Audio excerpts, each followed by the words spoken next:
Everybody, welcome back to the channel. I'm Alex, and this is Alex Walks and Talks Debt. If this is your first time watching my videos, welcome to the channel. And if it is your second or third or whatever it may be, welcome back.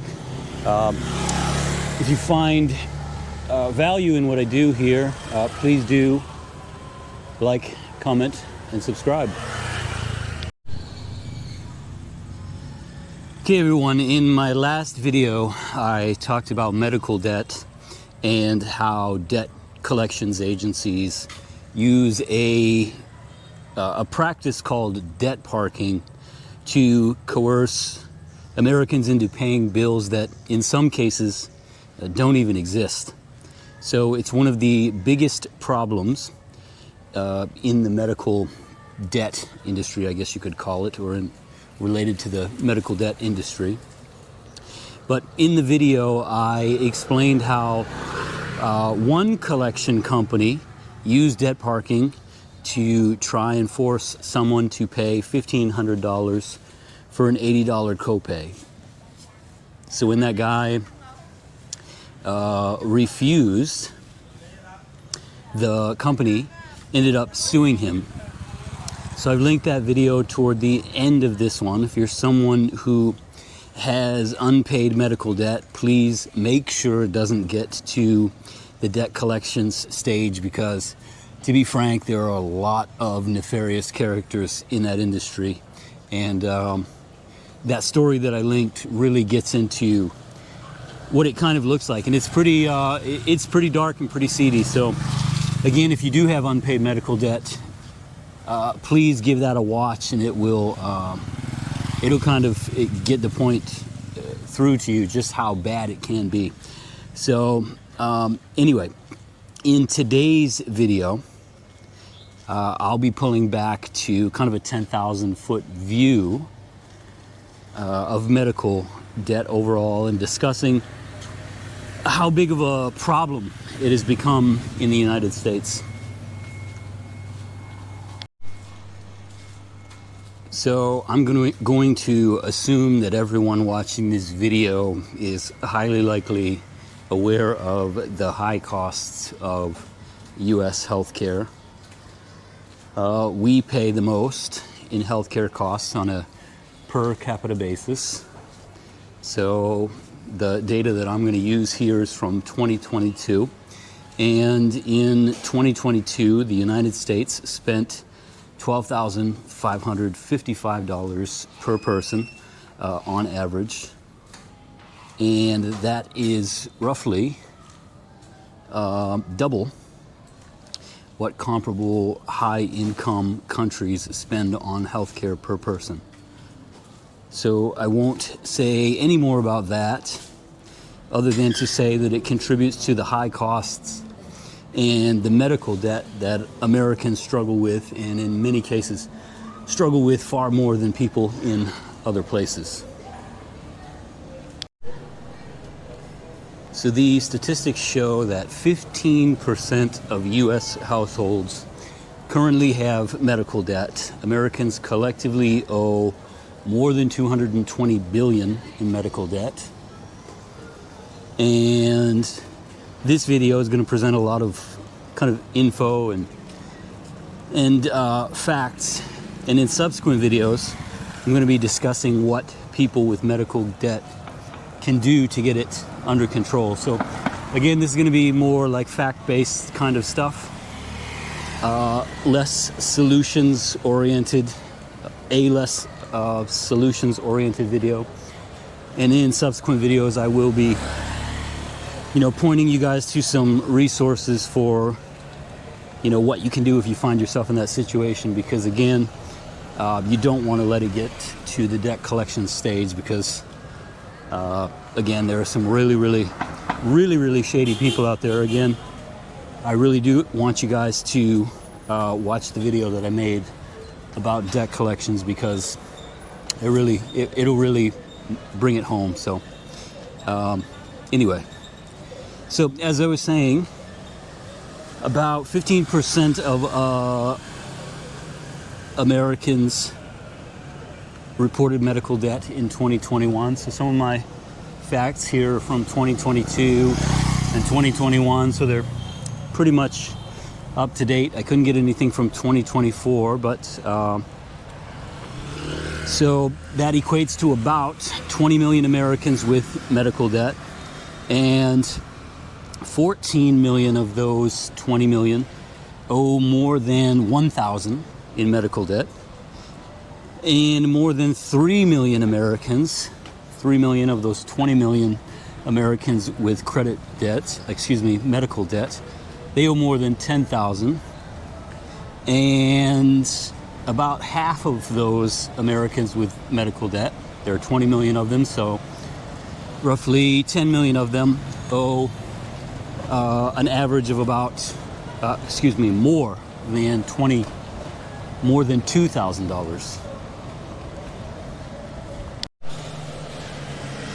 So I cited the figure of 15% of all Americans have credit card debt. Not credit card debt, medical debt. But the number is actually quite a bit higher than that, because when we talk about the amount of credit card debt, it rises quite substantially when you figure in the amount of medical debt that is placed on credit cards and owed to family members.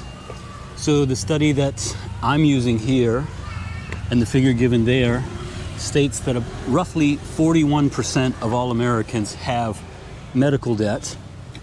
Again, when you account for that which is placed on credit cards and as money owed to family members. So very significant amount of Americans overall have medical debt.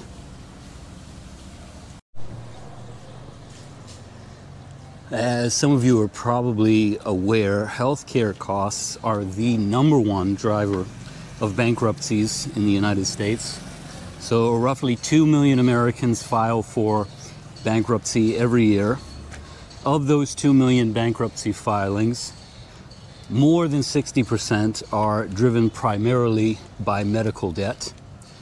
I'm not going to go into too much depth about medical debt and bankruptcies in this video, but I do want to sort of pose a rhetorical question, which is, how do Americans get into such bad medical debt in the first place?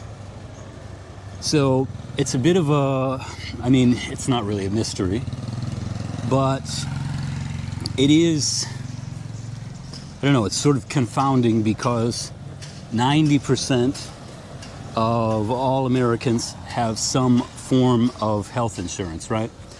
And so we would like to believe that health insurance should insure us against the worst, right? But of course, if you've dealt with the American health insurance industry, you know that high cost deductibles, co-insurances, out-of-pocket premiums, prescription drug costs, and a whole host of other factors really make it incredibly expensive. Again, Americans per capita spend about $12,555 on health insurance, which is roughly double that of comparable high-income nations, and we don't really get that much for it, except bankruptcies, poorer outcomes, and things of that nature. But I think one of the other things to note here is that not only are the costs really high,